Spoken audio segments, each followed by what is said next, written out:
Nous voulons encore vous dire bonjour. Que Dieu soit loué, Dieu soit glorifié de cette opportunité que Dieu nous accorde encore ce matin, afin qu'ensemble nous puissions partager la parole du Seigneur. La Bible déclare que l'homme ne vient pas de pain seulement, mais de toute parole qui sort de la bouche de Dieu. Dieu nous a fait ce privilège que nous soyons ensemble. Shalom à tout le monde. Que Dieu vous bénisse, que Dieu vous garde, que Dieu fasse sa volonté dans votre vie, afin que la volonté de Dieu qui triomphe en toutes choses, et nous bénissons l'Éternel, parce que il est écrit, l'homme ne va pas de pain seulement, mais de toute parole qui sort de la bouche de Dieu. Nous bénissons l'Éternel, nous rendons des actions de grâce à Dieu Tout-Puissant. Merci encore notre Père. Nous croyons, Seigneur, que le Saint-Esprit sera là au rendez-vous ensemble, afin que nous puissions partager ensemble la parole de Dieu. Je vous invite ensemble avec moi, que nous puissions lire le livre dans l'Ancien Testament, 1 Samuel 16. Nous commencerons du premier verset jusqu'à 7e verset et nous allons lire maintenant de 11 à 12. Lisons ensemble. L'Éternel dit à Samuel, quand cesserait-il de pleurer sur Saul? Je l'ai rejeté afin qu'il ne règne plus sur Israël. Remplis ta corne d'huile et va, je t'enverrai chez Ésaïe le Béthlémite, car j'ai vu parmi ses fils celui que j'ai désiré pour roi. Oui, vous savez que le peuple d'Israël avait demandé un roi. Dieu, par son amour, avait choisi Saul. Et lorsque Saoul a désobéi à Dieu, il était rejeté. Aussi longtemps que tu vas continuer à marcher dans la désobéissance, tu vas marcher dans la rébellion, tu vas marcher non dans la crainte de Dieu, tu seras rejeté de Dieu.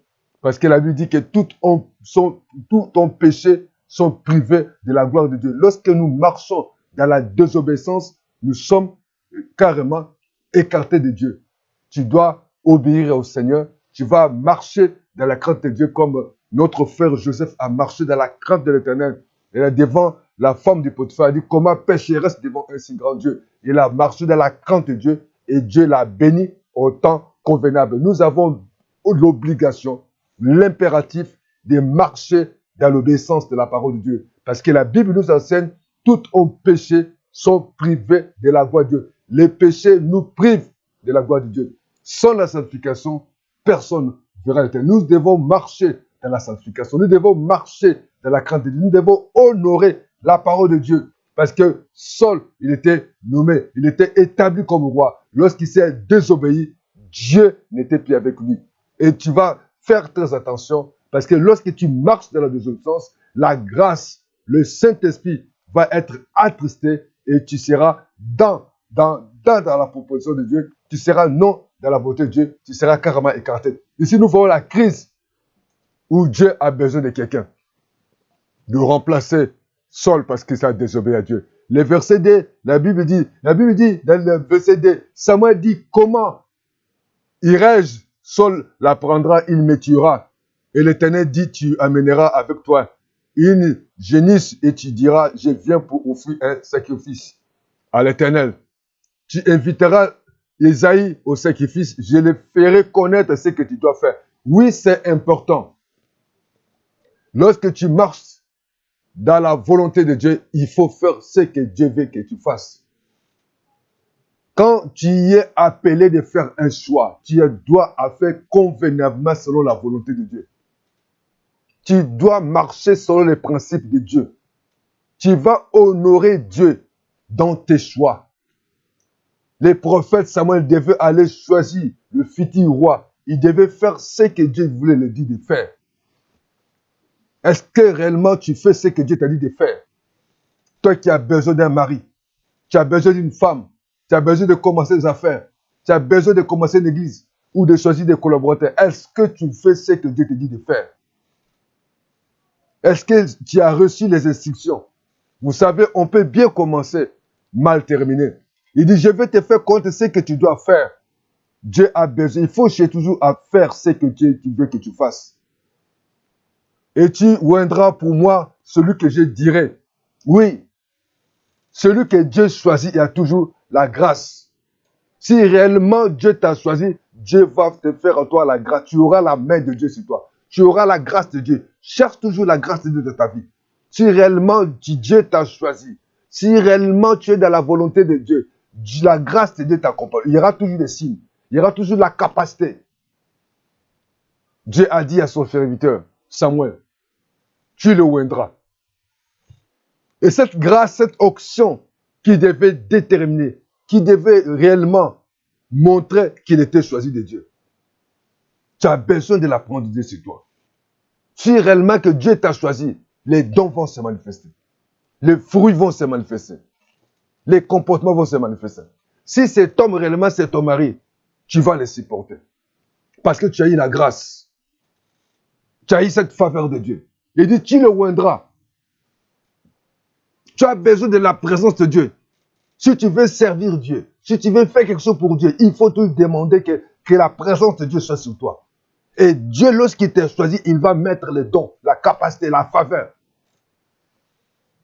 Que personne, même si cet homme est soulard, même si cet homme est capricieux, même si cet homme n'est pas normal, mais Dieu va te donner la capacité de les supporter. Dieu donnera la capacité que tu supportes cet homme. Dieu te donnera la capacité que tu supportes cette femme. Dieu te donnera la capacité que tes compétences te supportent. Tu as besoin de l'onction de Dieu. Dieu, lorsqu'il choisit, il met toujours quelque chose en toi. C'est l'onction, la présence de Dieu qui est la différence. Que le Saint-Esprit, la capacité de Dieu, l'appel, les dons, c'est ce qui nous différencie des autres. Si réellement tu as appelé, il faut demander. Il faut que les gens voient ces dons. Quand il n'y a pas de dons, ça signifie qu'il y a un problème. On ne se précipite pas. Dieu l'avait déjà choisi, une autre personne. Dieu avait déjà établi une autre personne. La volonté de Dieu était sur une autre personne. Lui, il avait toujours le nom de Saül, le nom du roi. Tu peux avoir le nom d'un homme de Dieu, mais Dieu n'est pas avec toi. Et Dieu t'a rejeté. Le nom ne fait rien. L'argent ne fait rien. La beauté ne fait rien. Mais est-ce que réellement tu es dans la crainte de Dieu? Il a dit, je t'ai montré comment tu feras. Je te ferai connaître ce que tu dois faire. Est-ce que ce que Dieu t'a dit de faire au début, est-ce que c'est ce que tu fais? Vous avez changé la doctrine. Vous avez changé votre manière de parler. Vous avez changé votre comportement. Vous avez changé votre manière de parler. Vous avez changé votre façon de faire. Il a dit, je t'ai montré. Est-ce que tu fais ce que Dieu t'a dit de faire? Jean 5, 30. Jésus a dit, je ne fais rien. Ce que je fais parce que je vais le faire faire. Jésus n'a rien fait que ça sans qu'il puisse voir selon la volonté de Dieu. Tu dois faire la volonté de Dieu. Parce que la volonté de Dieu est bonne et parfaite. Verset 4, Samuel fit ce que l'Éternel avait dit. Oui, tu as besoin de faire ce que Dieu t'a dit de faire. Si ça ne va pas, il faut revenir. Pose-toi la question, est-ce que réellement je fais ce que Dieu m'a dit de faire? Est-ce que réellement je suis allé là où Dieu m'a dit d'aller? Est-ce que mes paroles, est-ce que mes comportements, mes ajustements, est-ce que c'est réellement ce que Dieu m'a dit de faire?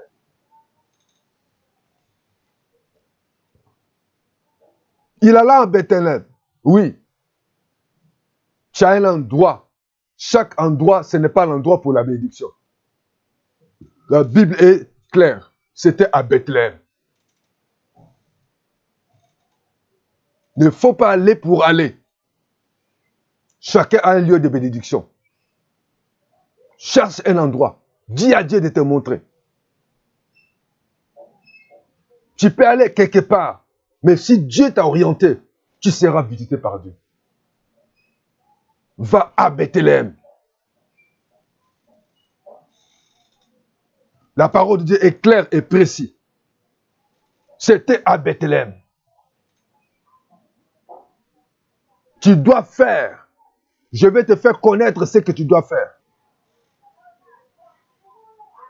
Les anciens de la ville accoururent effrayants au devant de lui. Ils dirent, ton arrivée annonce tel quelque chose d'heureux. Oui. Celui qui est avec Dieu, il amène toujours la bénédiction. Celui qui a Dieu, qui est réellement dans le bon endroit, il est toujours source de bénédiction. Parce qu'en lui, il a le mandat de Dieu. En lui, il a la présence de Dieu. Là, lui, il a l'orientation de Dieu. Il est dans les bons endroits, dans les bons moments, Dieu le bénit. Pose-toi la question, est-ce que tu es dans les bons moments? Est-ce que tu es dans les bons endroits? Est-ce que tu fais ce que Dieu t'a dit de faire? On choisit des églises par rapport à la foule. On installe des églises parce que là où il y a beaucoup de riches.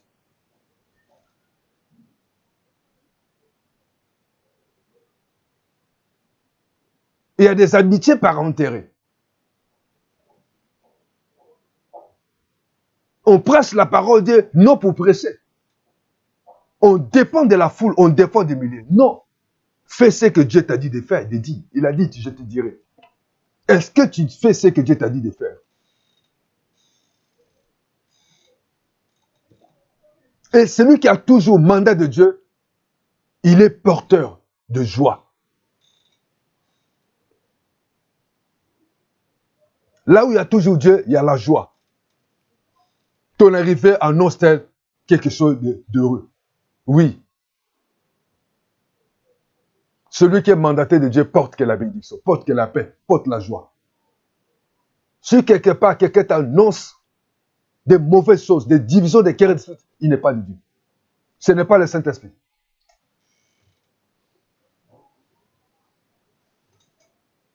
L'Église ne divise pas.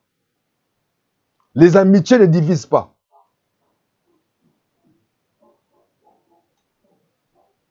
Ça annonce quelque chose d'heureux. Ta présence, il faut que les gens sentent que non, tu es porteur de joie. Parce qu'il avait le mandat de Dieu. Si cet homme, c'est ton mari, il te portera la joie. Si cette femme, c'est ta femme, il te portera la joie. Si c'est cette église que Dieu a choisie, parce qu'il dit, allez à Bethléem. Oh, que Dieu aide quelqu'un à aller dans les bons endroits. Quel est ton Bethléem, là où la joie va venir, là où la paix va venir, au nom de Jésus. Le verset 5, il répondit, oui, je viens pour offrir un sacrifice à l'Éternel. Sanctifiez-vous et venez avec moi au sacrifice. Il fit aussi sanctifier Isaïe et ses fils. Il les invita au sacrifice, oui. La Bible dit, la Bible est claire. Sans la sanctification, personne ne verra Dieu. Dieu, notre Dieu est saint. Et Dieu, nous devons le sanctifier. Nous devons être dans la sanctification. Dieu ne peut pas parler à quelqu'un. Dieu ne peut pas choisir quelqu'un qui vit dans les péchés. Non. Tu ne peux pas servir Dieu dans les temps, dans les désordres, dans les péchés, dans les mensonges, dans les cupidités, dans la haine, dans le jugement, dans les querelles. Non. Sanctifie-toi pour que tu puisses vivre la gloire de Dieu. Dieu avait un problème de résoudre. Il y a une crise. Dieu devait choisir son serviteur. Les gens devaient se sanctifier, devaient se débarrasser du péché, devaient établir les relations avec Dieu. Vous savez, les péchés nous séparent avec Dieu. Tu as besoin d'être béni, sanctifie-toi. Réconcilie-toi. Dieu ne peut pas t'utiliser, Dieu ne peut pas te bénir dans l'état du péché, dans le temps des rancines, dans le temps des désordres, dans la haine, dans les mensonges. Sanctifie-toi. Et Dieu avait une grâce. Dieu voulait résoudre un problème. Il fallait que les gens soient dans la sanctification. Sans la sanctification, personne ne verra Dieu. Tous nos péchés sont privés de la gloire de Dieu. Les péchés nous privent de la gloire de Dieu.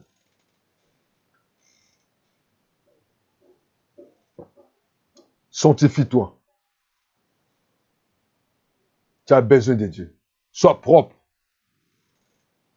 L'Esprit de Dieu ne peut pas marcher avec tout ce qui est impur. Il est écrit dans la parole de Dieu, tous ceux qui ont le cœur pur, c'est ceux qui verront Dieu. Et Isaïe était choisi. Dieu choisit toujours les gens qui sont propres. Si tu veux voir la main de Dieu, si tu veux voir la grâce de Dieu, sois dans la sanctification. Et Dieu te parlera. Parce que les péchés nous séparent de Dieu. Il fit aussi sanctifier Ésaïe et ses fils, et il les invita au sacrifice. Lorsqu'il entrait, il se dit en voyant Eliab, certainement loin de l'Éternel, et ici, devant lui. Le verset 7, et l'Éternel dit à Samuel, ne prends point garde à son apparence et à la hauteur de sa taille, car je l'ai rejeté. L'Éternel ne considère pas ce que l'homme considère. L'homme regarde ce qui frappe les yeux, mais l'Éternel regarde au cœur. Oui.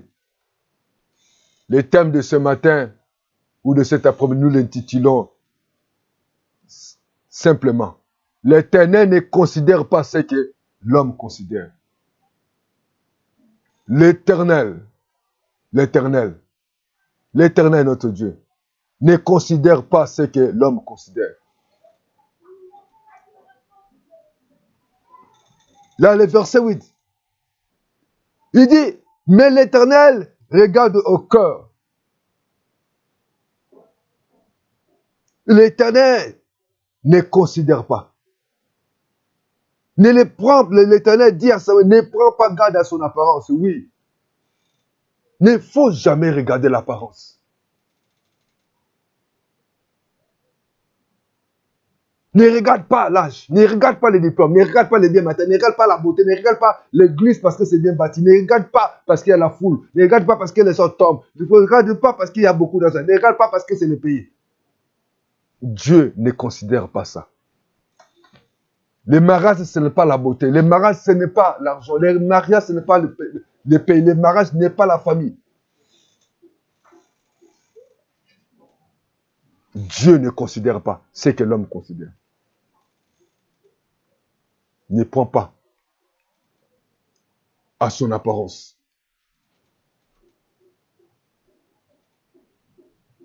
Ne prends pas garde à son apparence et à la hauteur.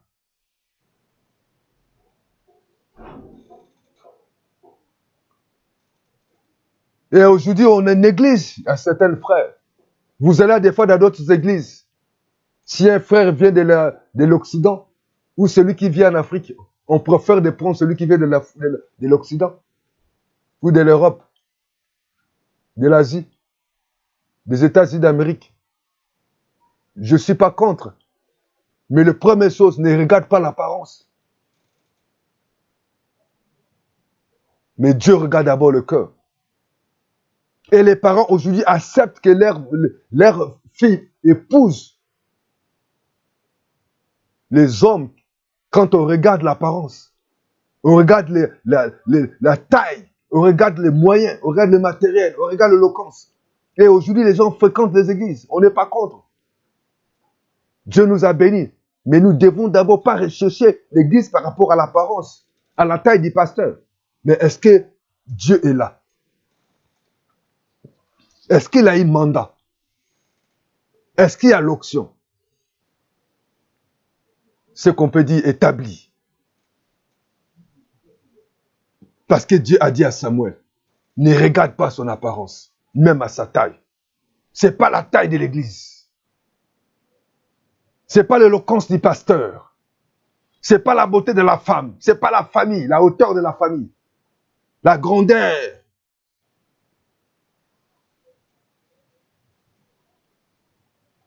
Il dit, tu iras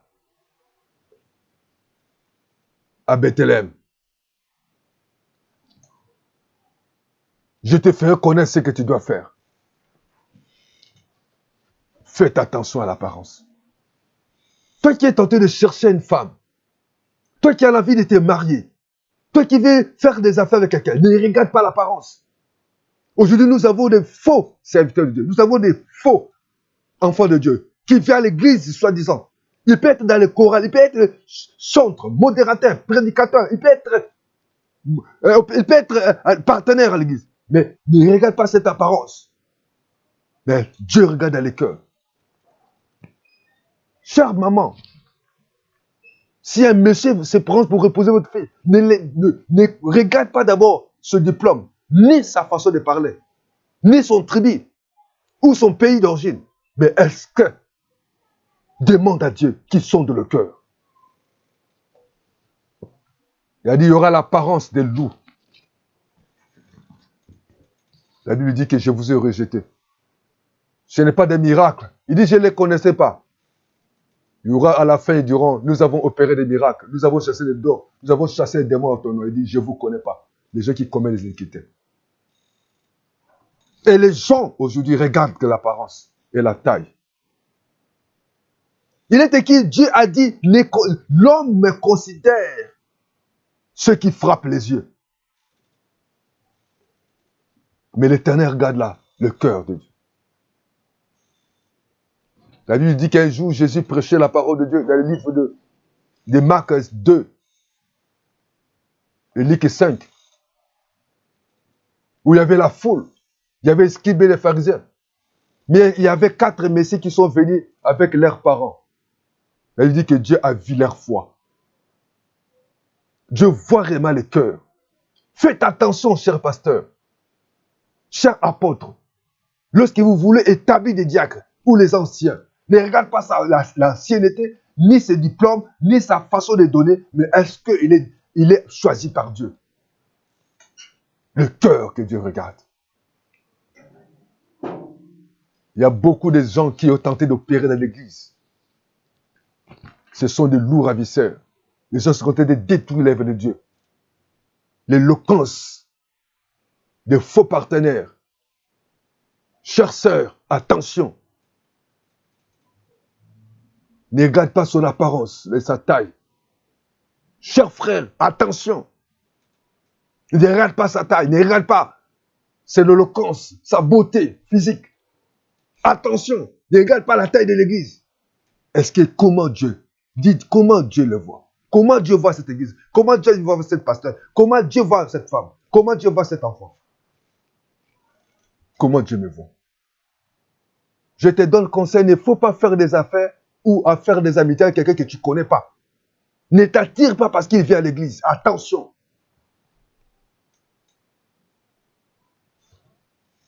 Ce n'est pas ce témoignage qui va te faire que c'est un homme de Dieu. Ce n'est pas parce qu'il donne beaucoup d'argent. Il peut donner l'argent, il va souiller l'église. Il va envoûter l'église. Il peut amener l'argent souillé. Dieu n'a pas besoin de l'argent, mais Dieu a besoin de son cœur. Cher pasteur, ne regarde pas l'apparence de ces gens-là.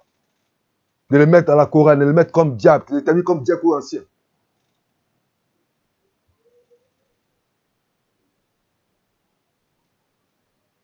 Mais l'Éternel regarde le cœur.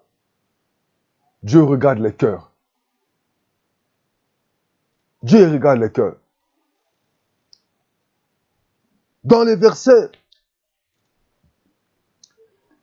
la Bible dit, Isaïe appela Abinadab et fils d'Abinadab et les fit passer devant Samuel. Et Samuel dit, l'Éternel n'a pas non plus choisi ceci. Oui, lui, il continue toujours à regarder l'apparence.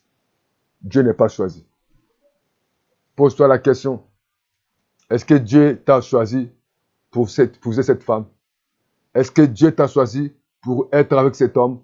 Est-ce que Dieu t'a choisi pour diriger cette église? Est-ce que Dieu t'a choisi pour placer l'église dans tel endroit? Est-ce que Dieu t'a parlé? Ce n'est pas parce qu'il a des diplômes, ce n'est pas parce qu'il a l'argent ou il a des matériels ou il parle bien. Est-ce que Dieu t'a choisi? Dieu n'est pas impressionné de ton argent. Dieu n'est pas impressionné de tes paroles. Dieu n'est pas impressionné de l'habitation. Dieu n'est pas impressionné de tes vaches. Dieu ne peut pas impressionné de ce que tu vois. Dieu n'est pas. Ce n'est pas les grandes églises où vous voyez beaucoup de véhicules. Non, Dieu n'est pas impressionné par ça.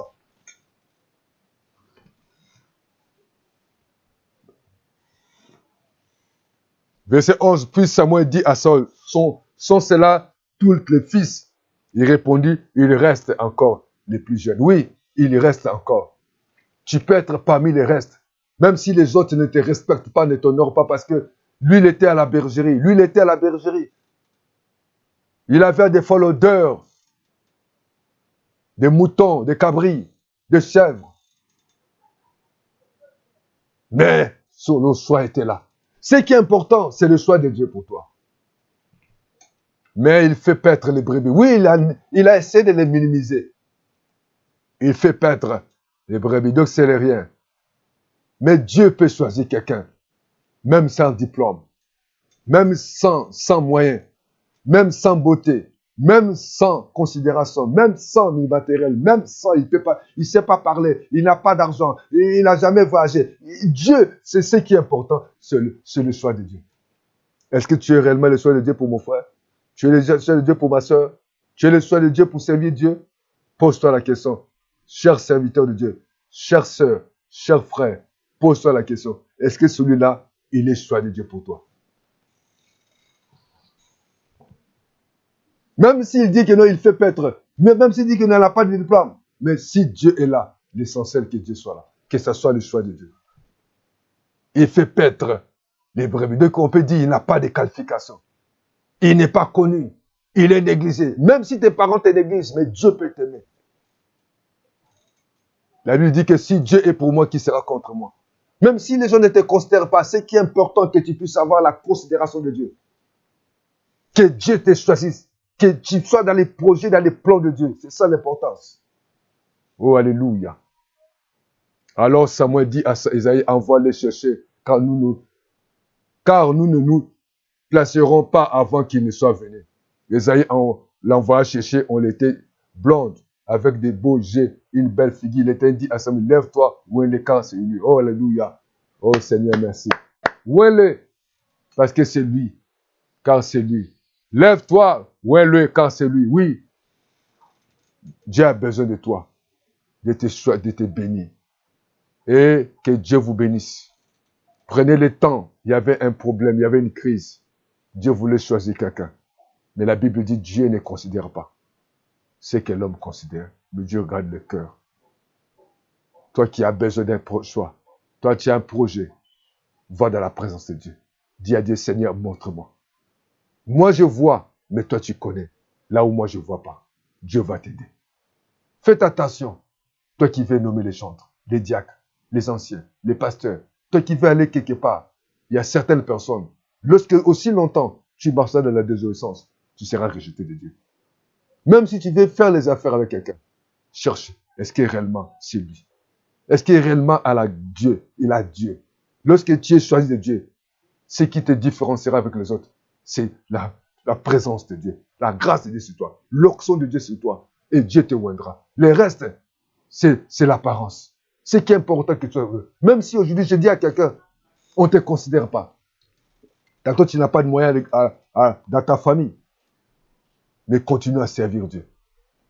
Continue à aider. Le temps de Dieu viendra.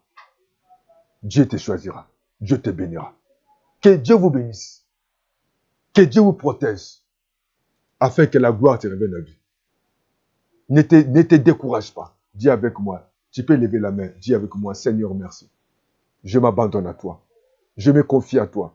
Ce matin, Seigneur, aide-moi. Tu m'as parlé que ce que l'homme considère, ce n'est pas ce que toi tu considères. Moi, je peux regarder l'apparence, mais toi tu regardes le cœur. Aide-moi, Seigneur, et pardonne-moi. Certainement, j'ai aimé dans l'apparence. Voilà pourquoi il y a des problèmes. Mais je prends la décision de te chercher, parce que c'est toi qui vois là où l'homme ne voit pas.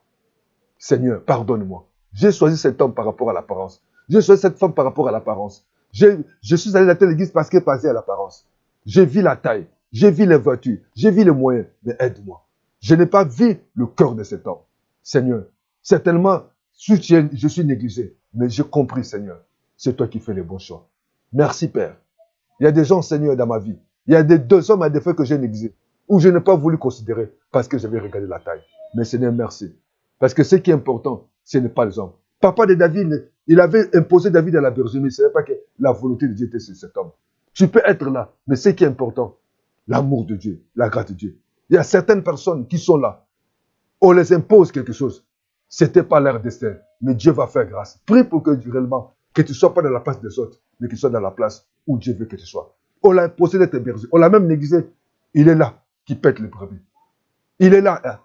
Il est à des fois pauvre, il est malheureux. Mais Dieu, la considération de Dieu est importante. Cherche la grâce de Dieu pour toi. Et Dieu te bénira. Cherche toi qui veux avoir un mari, toi qui veux avoir une femme, toi qui veux voyager, qui veut faire des affaires.